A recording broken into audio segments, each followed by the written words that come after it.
반갑습니다. 모든 낙찰자가 행복한 1% 기부에 동참하기를 희망하는 경매 채널 김도현입니다. 자, 지난 시간 이어서 자, 그 밖의 요인 보정에 대해서 한번 살펴보겠습니다. 자, 시점도 바꾸고 개별적인 요인도 바꾸고 그리고 지역 요인도 감안해서 비교 평가합니다. 자, 그리고 마지막으로 그 밖의 요인 보정. 이름은 그 밖이라고 되어 있지만 실제로 이 이론을 현장에 가깝게 가장 크게 바꿔주는, 사실상 만들어지는 것이라고 말할 만큼 아주 중요한 보정입니다. 감정평가사들 입장에서는 그렇습니다.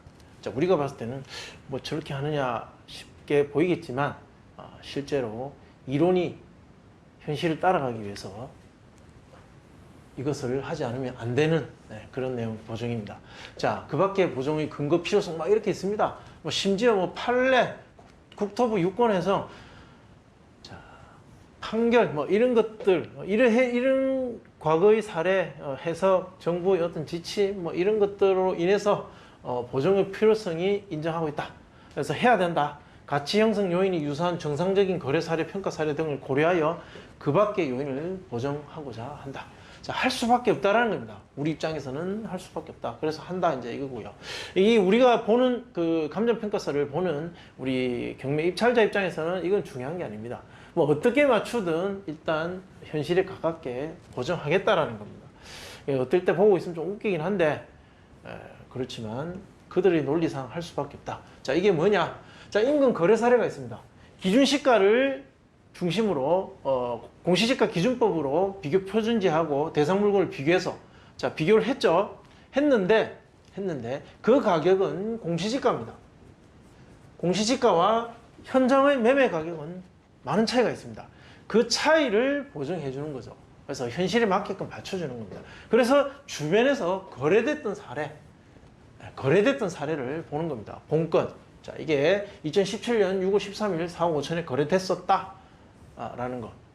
자, 그리고 인근 지역의 거래 사례, 실제 거래됐던 사례도 있더라. 자, 그게 뭐냐? 대저일동 3684-11번지 왜 필지가 있을 것이고, 면적, 그리고 여기에 비슷한 제2종 근린생활시설 제조업소가 있었고, 그리고 828제곱미터고 건축물은 2002년에 사용 승인되었고, 거래 시점은 2018년 8월 7일. 자, 2019년 11월이니까 3년 이내죠. 예, 그렇게 한 1년 정도 지난 물건입니다. 이때 거래된 사례가 있더라. 아주 비슷한 물건인데, 자, 이것을 건물과 토지를 배분했죠. 이 배분법에 의한 토지 잔여 단가를 구해야 됩니다.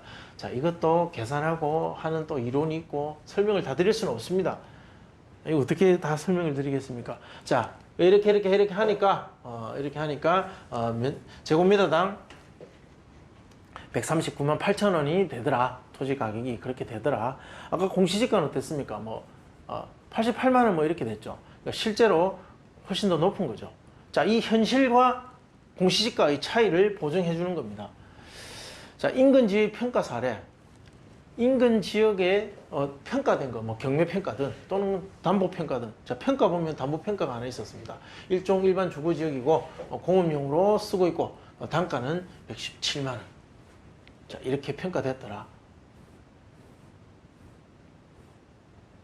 자, 인근의 평가 사례, 또 경매 평가가 또 있었다. 여러 개를 다 검토해 보는 겁니다. 이 가격이 맞는지, 진짜 그렇게 믿어도 되는지를 감정평가사도 모르죠. 그 동네 오랫동안 살고 있었던 사람도, 그리고 그 동네에서 부동산에 참여하는 공인중개사도, 매수자도 아니고 그냥 가격을 평가하는 외부의 다른 지역 사람이다 보니까 그 가격이 맞는지 아닌지는 많은 자료를 통해서 검토를 하는 겁니다. 자, 인근 평가 사례의 분석. 자, 경매를 목적으로 하는 감정 평가가 있었다. 2017년이었고 그때 이 가격이었다. 또 다른 것. 자, 대지일동 3674번지. 이것도 경매 목적의 평가였고 2018년 5월 14일이었고 140만 원이었다. 그리고 자, 인근 지역 내 유사 부동산의 가치 수준. 그 인근에 실지 조사를 하러 가서 부동산 탐문 조사를 해보니까 이 지역의 평균적인 그 토지 이용 일대 평균적인 가격 지가 수준이 이 정도더라. 공업용 부지로 사용되는 인근 지가의 가격 수준이 제곱미터당 120만 원 정도 내외 수준이더라라는 것을 부동산 탐문 조사를 통해서 확인했겠죠. 자, 이 정보는 대단히 중요한 정보입니다. 그 지역의 거래에 깊이 관여한 대단히 중요한 참여자인 중개사의 의견일 겁니다. 자, 이 자료를 근거로 내 경쟁자, 내가 이 물건 입찰할 다른 경쟁자들이 판단하게 될 겁니다. 물론 약간 시점 차이는 있지만 어쨌든 중요한 정보라는 것은 부인할 수 없습니다. 그 경쟁자들이 이러한 정보를 가지고 판단하고 입찰가를 선정하고 나의 경쟁되는 입찰을 할 것입니다. 그리고 이 물건의 가치 판단을 할 것입니다. 분명히. 자, 이것이 맞느냐? 맞겠죠. 당연히 시장에서 나온 정보니까. 맞지만 이 내용이 합리적이고 맞느냐? 정말 실질적인 이 물건의 가치가 맞느냐? 시장에 있다고 해서 무조건 그것이 올바른 가치라고 볼 수는 없습니다. 시장에서 통용되고 거래되는 가격이 있을 것이고 실제 이 물건이 가지는 본질적인 그 가치가 있을 것입니다. 그러니까 이 두 가지를 모두 다 고려해서 나만의 기준을 정해서 얼마 정도의 이 물건을 샀을 때 이익이 된다라는 판단을 하게 되겠죠. 그래서 시장에서 나오는 실질적인 가격 수준임에도 불구하고 무조건 100% 신뢰를 해서는 안 된다는 것입니다. 참고하는 자료 중에 가장 중요한 자료는 분명합니다. 자, 감정평가사도 마찬가지입니다. 이것을 듣고 여기에 맞춰서 자기가 계산하고 평가한 가격을 비교하고 맞춰 나갑니다. 어느 것 하나 무시할 수 없는 가격이기 때문이죠. 자, 이렇게 했을 때 주변의 담보평가, 경매로 한 감정평가, 실제 또 거래된 사례 등을 모두 다 비교했을 때 가장 비슷한 용도지역, 이용 상황, 자, 일반 주거지역이며 공업용 부지로서 그리고 지리적 접근성 가깝고 가치 형성 요인이 가장 유사한, 가장 비슷하기 때문에 오차 가능성을 가장 줄일 수 있는 비슷한 평가 사례가 바로 C, 대제일동 3674번지 이 경매 평가 사례, 이 감정된 평가 사례가 가장 비슷하더라. 그래서 이것을 기준으로 다시 보정해 보겠다 라고 하는 것이 기타 요인 보정입니다. 자, 그러면 이거 언제입니까? 기준 시점이 2018년 5월 14일입니다. 자, 우리 기준 시점은 2019년이죠. 11월. 이때로 시점 수정해야 됩니다. 똑같습니다. 모두 다 그 시점에 갖다 놓고 평등하게 비교하자는 겁니다. 자, 2018년 5월 14일부터 2019년 11월 12일까지의 지가 변동률은 1.09248. 자, 강서구 주거지역입니다. 자, 이 지역 요인 똑같습니다. 대등합니다. 1. 그리고 개별 요인 똑같습니다. 아까 또 비교합니다. 이 표준지와 비교 사례 이렇게 비교합니다. 가로 조건, 접근 조건, 환경 조건, 획지 조건, 행정 조건, 기타 조건 이렇게. 자, 이것은 이제 비교 사례가 비교 사례 대 표준지, 즉 비교 사례를 1로 보고 표준지를 위로 보는 겁니다. 즉 여기 0.87이 있으면 비교 사례가 1이고 표준지가 0.87로 좀 더 열등하다. 나머지는 대등하고. 자, 그렇게 해서 평균 0.87. 다 비슷비슷한데 하나 차이 나는 게 획기 조건입니다. 면적 형상. 그러면 이 비교 사례, 이 경매 평가된 사례의 면적과 형상이 아주 우수하게 열등했다. 이 정도 차이면 아주 크게 나는 거죠. 열등했다. 감정평가사는 그렇게 판단했다는 겁니다. 자, 그렇게 해서 최종적인 계산을 해봅니다. 자, 비교 기준 시점의 표준지 가격. 자, 이거 88만 원이었고 시점 수정하고 지역 요인, 개별 요인 산출당 했을 때 산출단가는 92만 원 나오고. 자, 이 사례 비교하는 현실과 어떤 이 이론을 그 차이를 극복하기 위해서 보정하기 위해서 하는 비교 요인. 자, 이 사례의 가격은 140만 9천 원이었고, 자, 이거 시점 수정과 지역 요인, 개별 요인 하면은 130만 원 정도 됩니다. 자, 이 차이가 1.452배라는 겁니다. 자, 이만큼 우리도 똑같이 적용하겠다. 그러면 이렇게 되겠죠. 비교하고자 하는 이 대상, 이것이 여기다 곱하기 시점을 조정하겠죠. 그리고 곱하기 또 어떤 개별적인 사정이 있을 것이고, 또 곱하기 지역 요인이 있을 것이고, 곱하기 또 개별적인 요인이 있을 겁니다. 그리고 곱하기 마지막 기타 했을 때 우리가 구하고자 하는 대상물의 가치가 나온다. 자, 이것은 표준지겠죠. 비교 표준지.